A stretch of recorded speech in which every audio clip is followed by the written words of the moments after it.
welcome to the EdTech podcast. So much news this week, so I'll just get stuck in straight away. First up, next week on Tuesday at 4:30pm UK time, I'm hosting a bet chat on Twitter.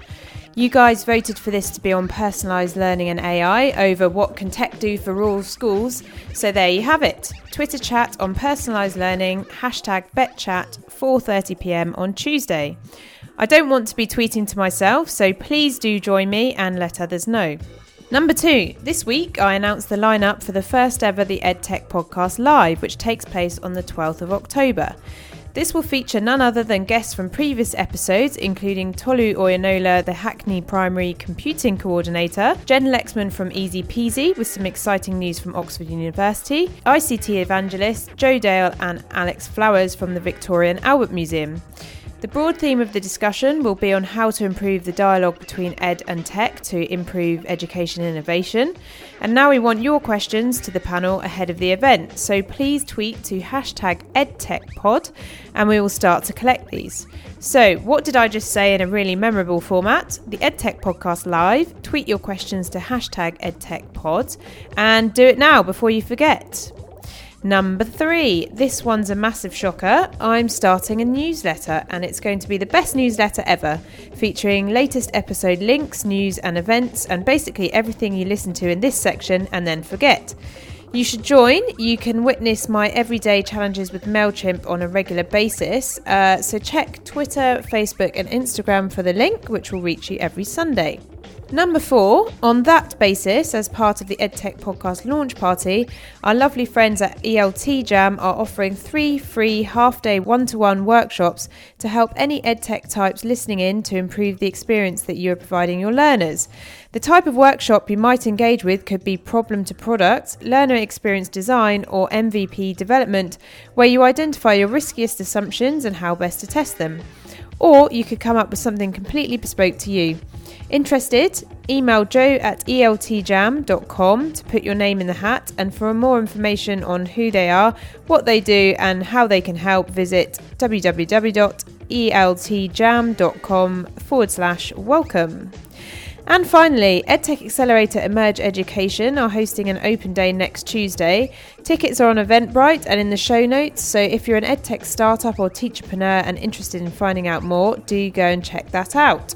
So on to this week's episode finally, and thanks to everyone who loved the Lightyear episode. Great timing that also fell during Slush Singapore. This week, a familiar name to many of you, it's Dr Rose Luckin from the UCL Knowledge Lab. Dr Rose is talking about personalised learning and AI, her journey into academia and what made it possible, why AI is yet to become exciting and what it will look like when it is exciting, why she doesn't believe in the singularity, and what an exciting new UCL accelerator for edtechs looking to gain research knowledge might look like.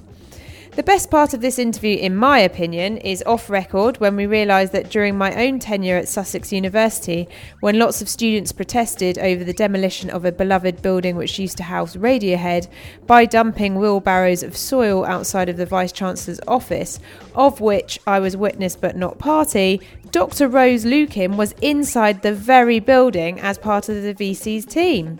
Mind-blowing stuff. Here we go, it's a goodie.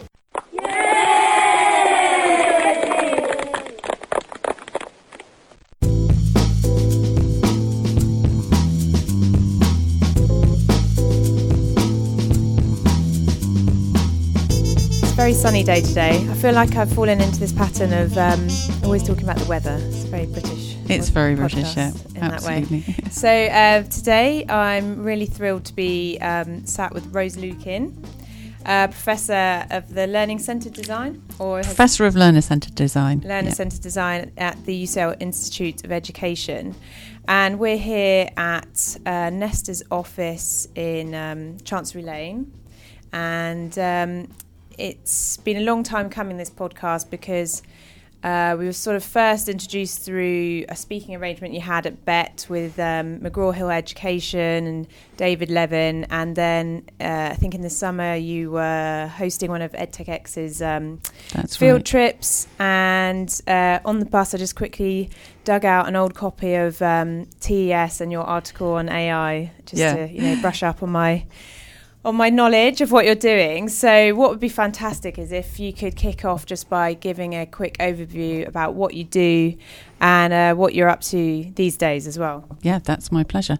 So my background is in computer science and artificial intelligence, but as applied to education. So I did my degrees and PhD in a computer and cognitive science department and then moved into education. So obviously now I work at the Knowledge Lab, which is part of the Institute of Education, which is part of UCL. And prior to this, I did teach in schools and colleges. So I came from a teaching background. Okay. And then looked at computer science and AI and then kind of came back to thinking about how you apply it.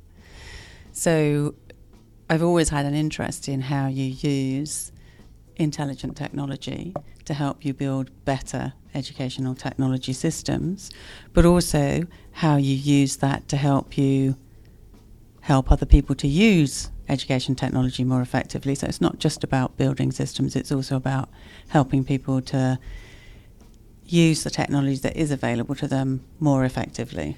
So is that sort of the change management side of it? So understanding how to bring people around the idea that it can also be effective, or? Yes, it can be part of that. I mean, the message that we usually start with is for educators to think about the sort of learning experience they want to use the technology in. So not to start with the technology, but to think about what kind of learning do I want to take place, because that's much more within their expertise. That's what they're more naturally used to thinking about and talking about, and then to kind of pin down, so what's that going to be like? What do you want it to be like?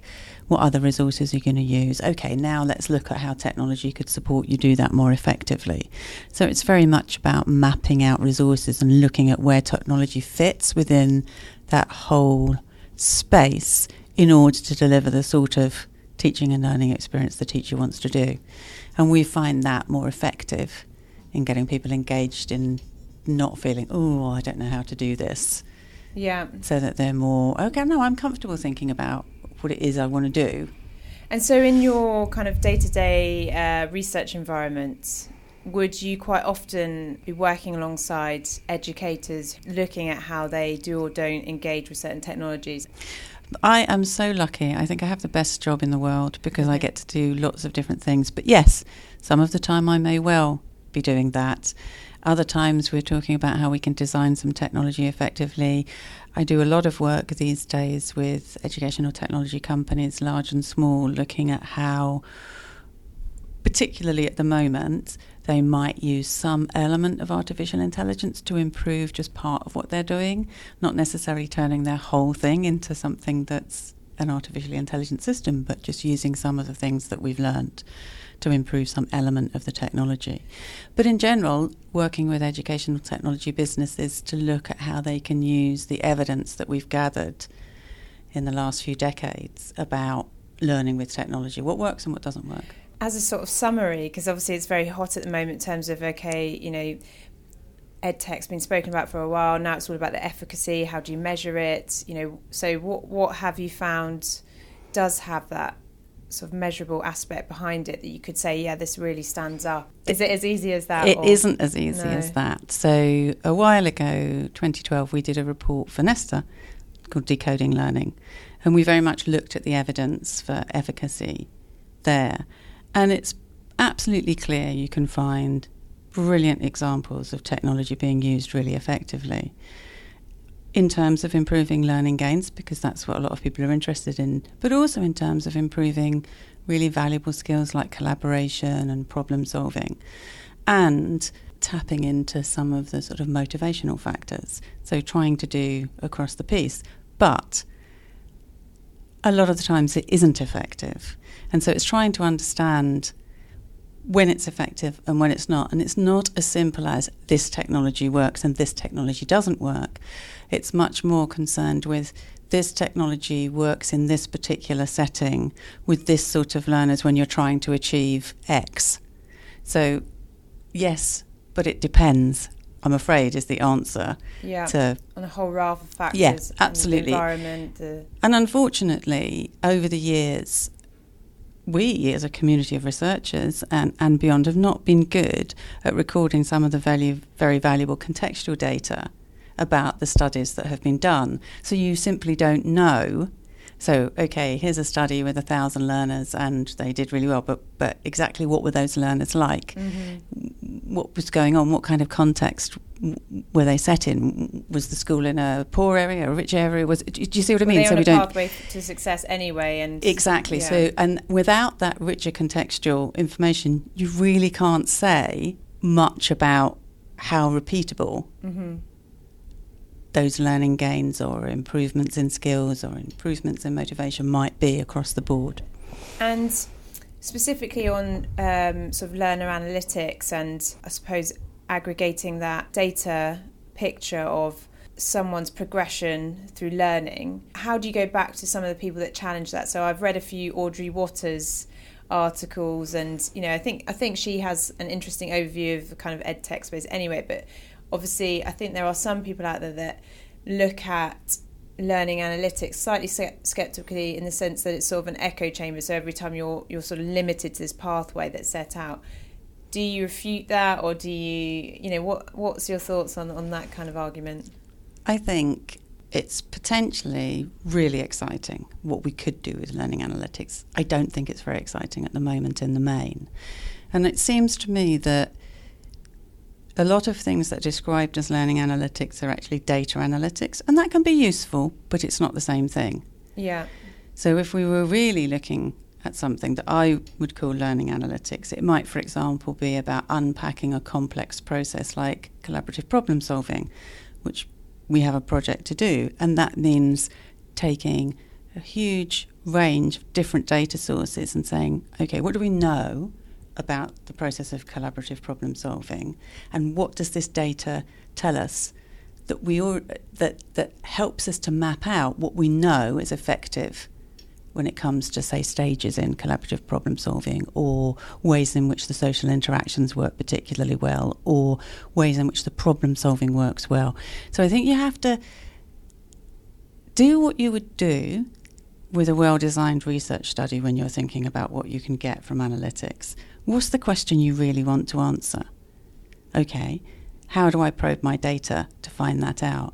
And I think at the moment too much of what happens is, we've got all this data, it could tell us this, it could tell us that, and that's actually not terribly useful. So I'm not kind of overboard, yes, it's a great thing. Mm-hmm. I think it could be really useful. And I think it could be a way of really scaling up a lot of the stuff we've done with artificial intelligence in the past. Say, for example, looking at the kinds of ways that you can model some of the very important skills, such as metacognition, by using signifiers in performance of a learner to get a better understanding of how that important skill is developing. Yeah. Now, we could design learning analytics to capture some of that, and that's when, for me, it gets really exciting. So it's the quality of the learning analytics. Yeah, and don't tar all the technologies with the same brush. There's some out there that are bringing the kind of median down, I suppose. But exactly, and I think my impression from talking to quite a lot of people in institutions trying to use data is that people are a little bit rabbit in the headlights at the moment. Like, we've got this big pressing problem, students are dropping out, or we're not getting value for money, or they're generally the big, and so it's like, what can we find out? And it's not really thought through. Sorry, that sounds very negative, but it can.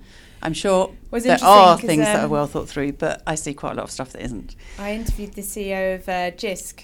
Oh, yeah. And they were talking about their learning analytics programme.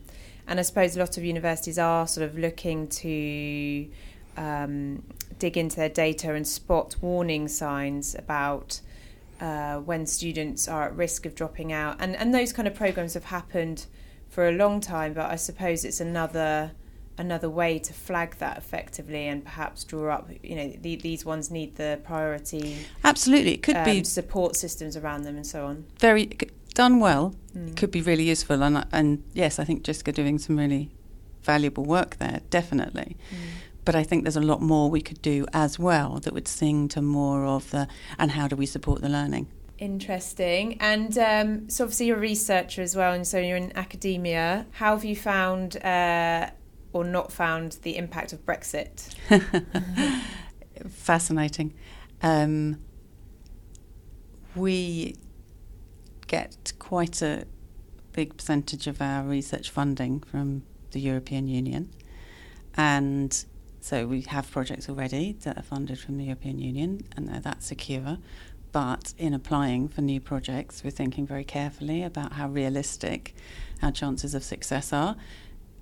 Officially, the chances are supposed to be just the same, but our partners are human beings, and some of them wonder if they should partner with a UK organisation, because if we're going to be leaving anyway, what's the long-term prospects of that partnership if they're going to invest a lot of time in it? So yeah, it's a worry.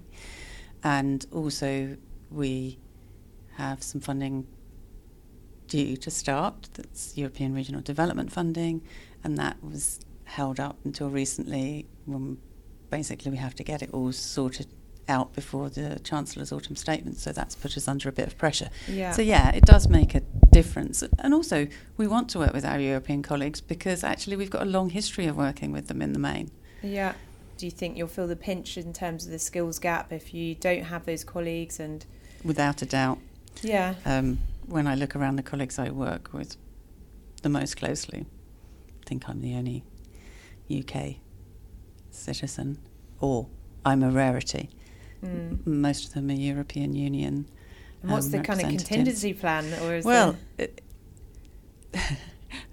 various contingency plans. I mean, to the extent of some of them looking for UK citizenship. But obviously that's not a route for everybody. And we have to think about it very carefully. It is a worry. I can't say other than that. I bet it is. I don't know if you do any work with the UCL Institute of Robotics. No, perhaps we should. Only reason being just because they're moving to here east, aren't they? Yes, and that's right. I wondered if we'd be seeing you down that corner of the I think it could be a very interesting way to go. But all of what we've done so far with our work on AI hasn't involved robotics. Yeah. It's been much more system level interventions.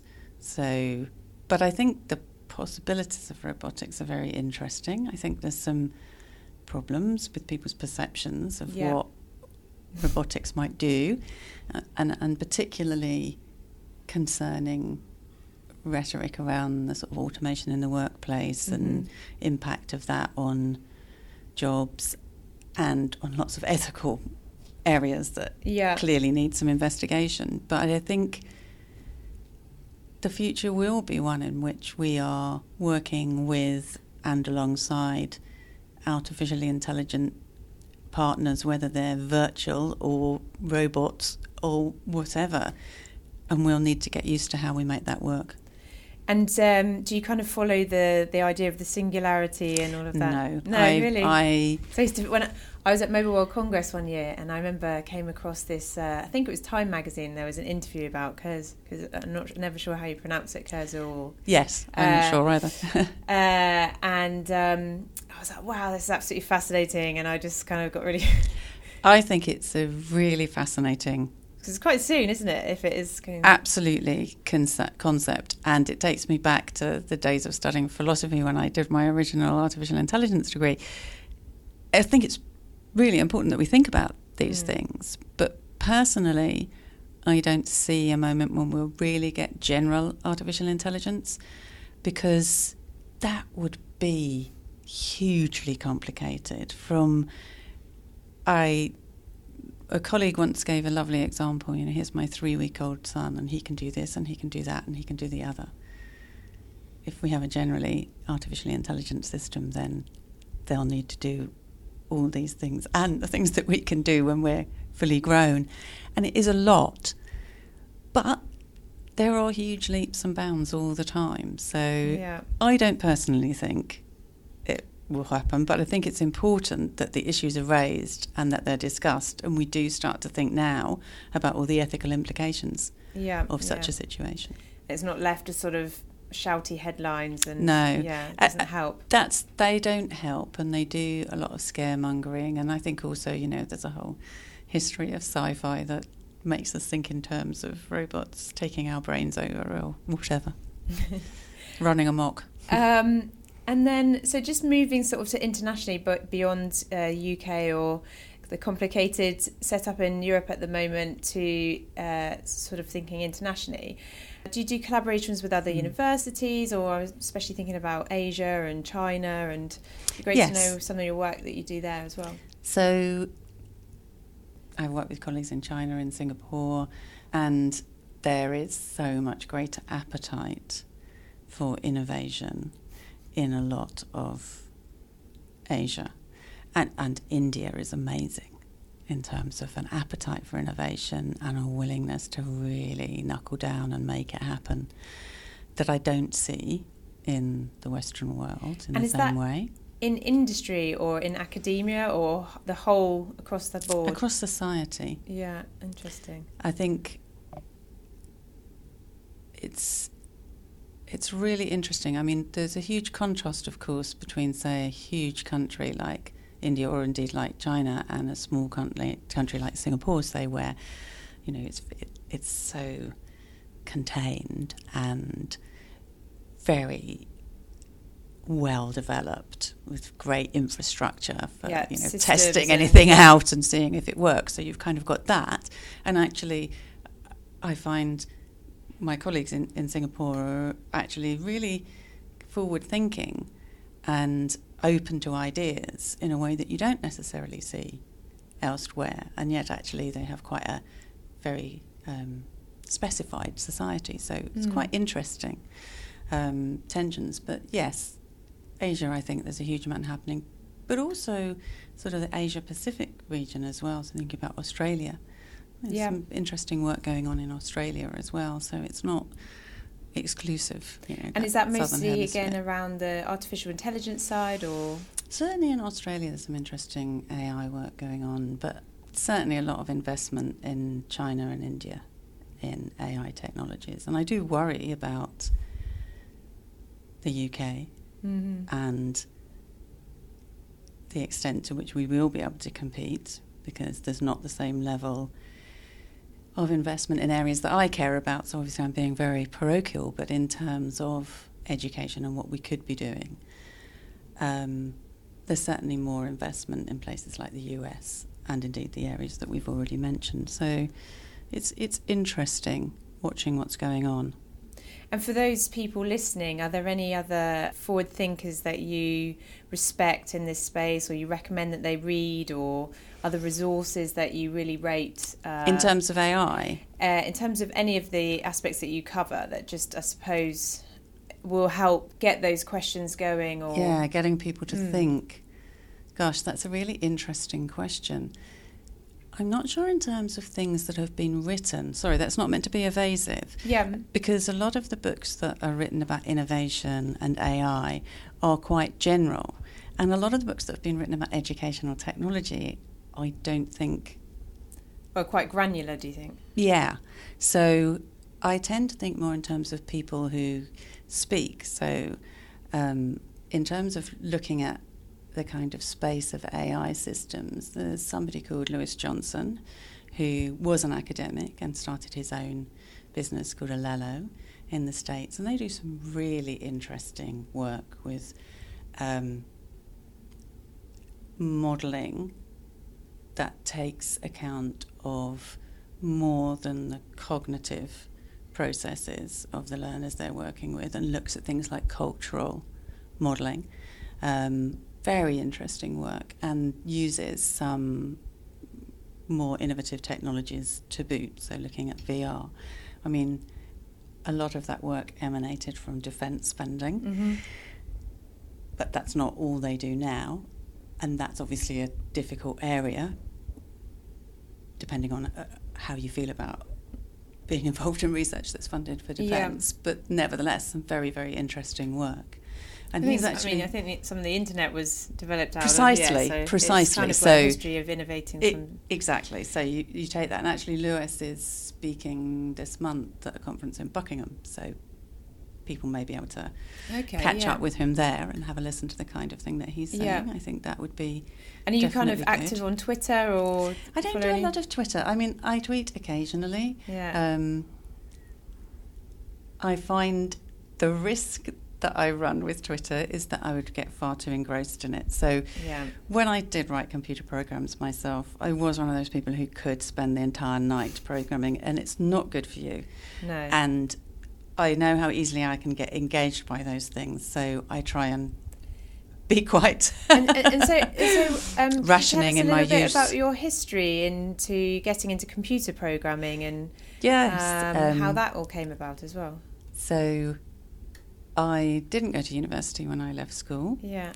Where did you go to school? I went to school, quite a lot of different schools actually. It's quite interesting hearing all the debate about grammar schools at the moment. Yeah. I failed the 11+. Yeah. I don't think it was a particularly pleasant experience because everybody expected me to pass, and there's nothing like being made to feel a complete failure when you're 11. Wow. For colouring what happens next. And I certainly, at the age of 14, looked like I was going nowhere, would have no qualifications, and that would have been that. And I don't know quite what changed inside me, but something changed inside me. It's like, actually, I really don't want to do this. I want to do something with my life. And I had parents who cared enough to try and find me some help. They didn't have much money, so it was quite hard. And then I managed to get decent, it was O-levels when I did them, and go to retro school very retro, that I could do A-levels, but at that point I didn't go to university because I think I was still a bit lacking in confidence.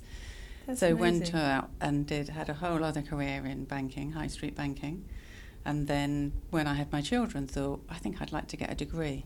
So I went off and did computer science and artificial intelligence when I was 38. Wow. And what made you choose that?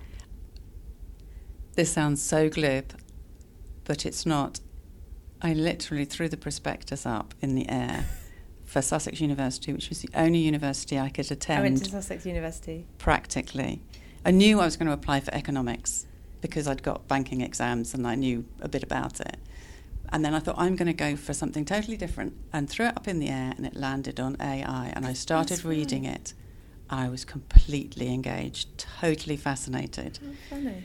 I was refused a place for economics by the man who then became the Vice-Chancellor, who I worked for as Pro-Vice-Chancellor for 3 years, and I never stopped reminding him of the fact that he'd not offered me a place in economics. And what was his name?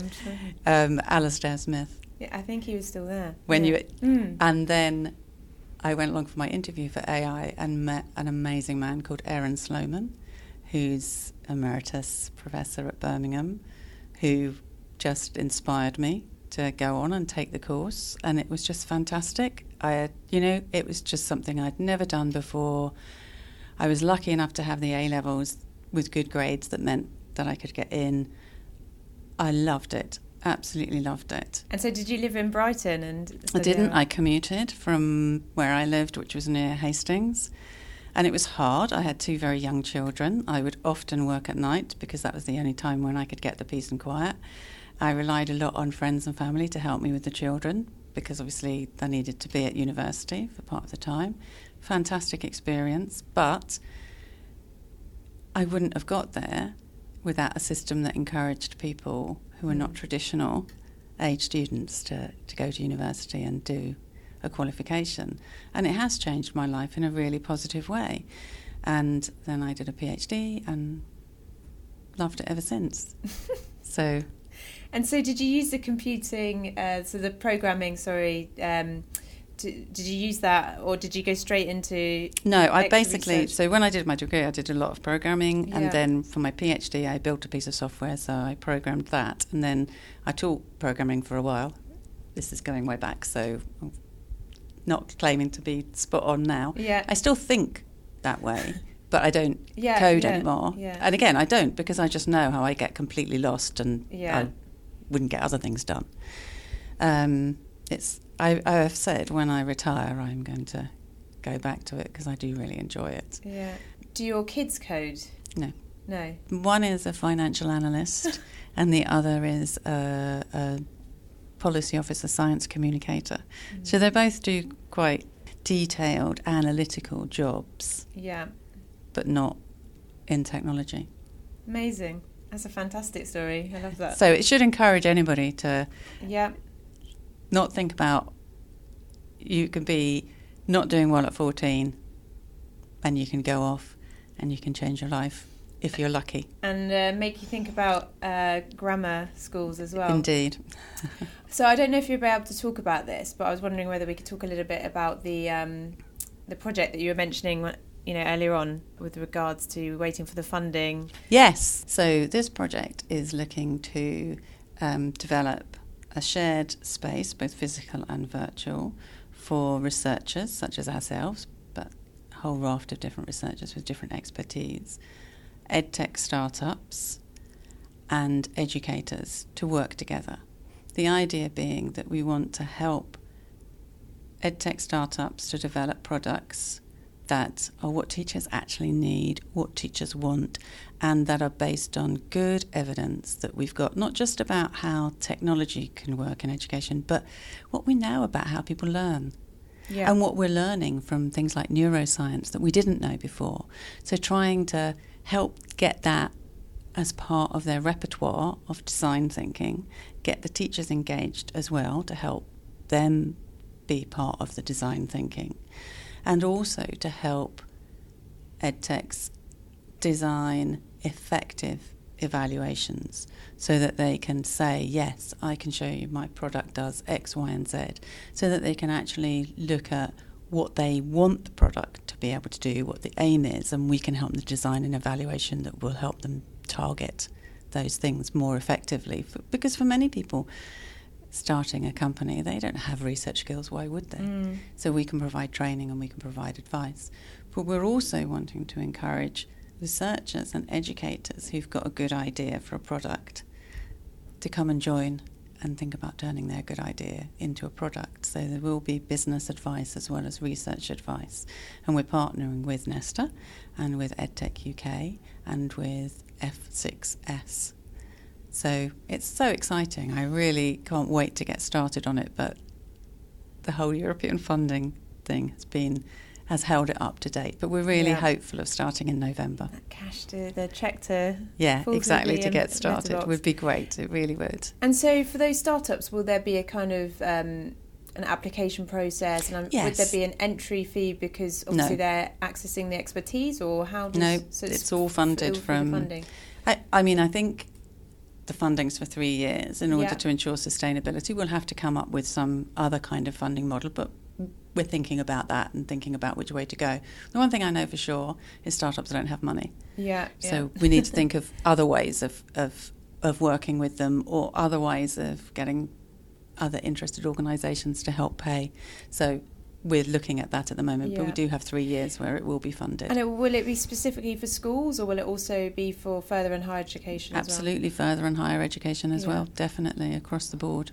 And do you already have schools sort of lined up on your advisory board or that kind of thing? We have a really good advisory board in place, but also some processes to think about how best we get schools on board. I mean, fortunately, with the Institute of Education, we've got lots of contacts with schools. So, but we're always open to offers if anybody's listening and they want to get involved. So that's they will. But we're really keen on finding EdTech startups who know they could benefit from some kind of research assistance, and that we think are at the stage where we can see how we could help them, because that's the point when they'll get the most out of it. So it's not really early stage, it's much more... It could be early stage if they're really thinking about, say, I've got an idea that's to support language learning.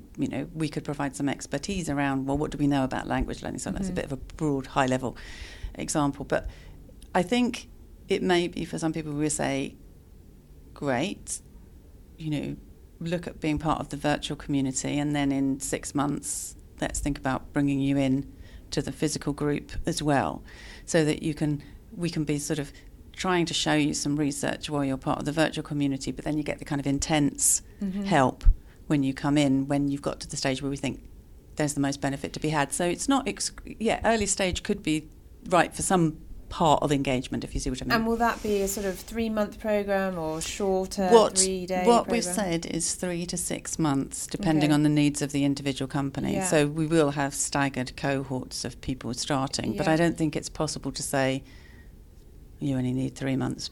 Yeah, and that's it. And that's it. I think so, a longer engagement. But that's part of the reason for having the virtual community as well, so that you don't just leave. You stay part of this community, and you still have your mentor. And will that be open for international EdTech startups? Or at the moment, because the the funding is coming through the GLA, it has to be people whose company are registered in London. Oh, okay, yeah. But we are hopeful that this might be something that could be considered to be rolled out at a national, international level. Okay, interesting. So test it, see how it goes. I am very excited about it. And what's the kind of estimated kick-off date, do you think?